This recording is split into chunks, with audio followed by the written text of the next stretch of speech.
Let's bring in Wolfgang Sporrer, who served as a political advisor in the EU's delegation in Moscow. He's also an adjunct professor for conflict management at the Hertie School. That's a private university for governance in Berlin. He joins us now from Baghdad.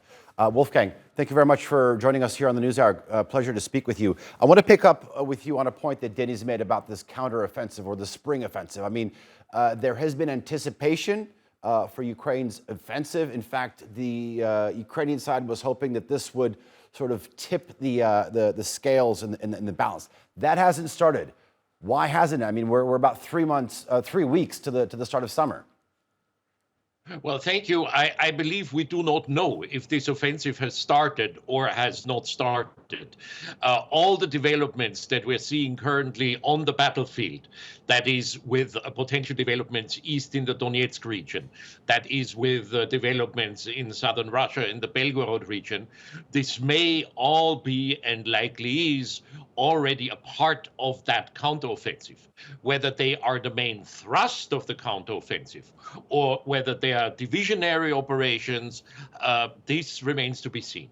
But I think every military movement that we see from the Ukrainian side, but also from the Russian side, we have to see through the lens of this counteroffensive. Okay, let me ask you this. We all know that the United States is leading this coalition, this group against Russia. We know that the European Union is on board, but we're seeing many, and I underline that word, many, other countries either veering closer to Russia or adopting a more neutral stance against Russia's conflict in Ukraine. What do you think its effects will be as this conflict drags on? I mean, do you fear that the Western coalition, the ability to pick up steam is going to come into play some months down the line? Well, what this conflict shows or brings to the light is the grave division in two of basically the entire world.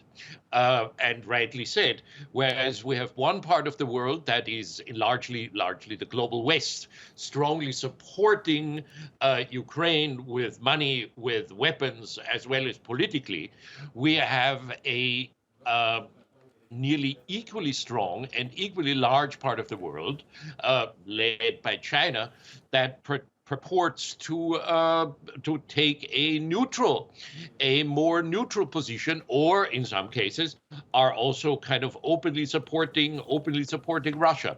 So in that sense, we do not see a united world on this conflict. We see a world that is split in the global West.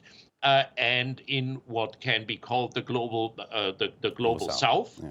And we see the consequences of that. Wolfgang, let's call a spade here. I mean, President Putin, when it comes to this conflict, whether it is militarily, logistically, politically, he may have gotten a lot of things wrong. I'm not disputing that, but he did get something right here, and I want to pick up on this point. The threat or the real actions when it comes to sanctions being placed on the Russian economy, it really hasn't played out the way that the West has really thought. I mean, there is still a very high demand for Russian commodities, and as long as this continues, do you feel that we are no closer to an end in this conflict? This is indeed true. I mean, President Putin has probably calculated on the West not being as united as it turned out to be, but he has probably rightly calculated that he may be able to circumvent basically any sanctions that the West and the West alone would impose on him. And let us see, Russia has always known that they can very easily circumvent the sanctions from day one via their partners in the Eurasian Economic Union, EU, that is via Kyrgyzstan, via Kazakhstan, via Armenia. And it turns out now that indeed these three countries are instrumental in delivering sanctioned goods that have been previously imported from Europe into the Russian Federation. China, it plays a large role. Turkey plays a large role in their as countries that are not committed to sanctioning Russia. So while the sanctions actually have been very, very, very severe and supported in a very united way by basically the entire West, I think it is undisputed that they have been less effective, much less effective than some people in the West would have thought.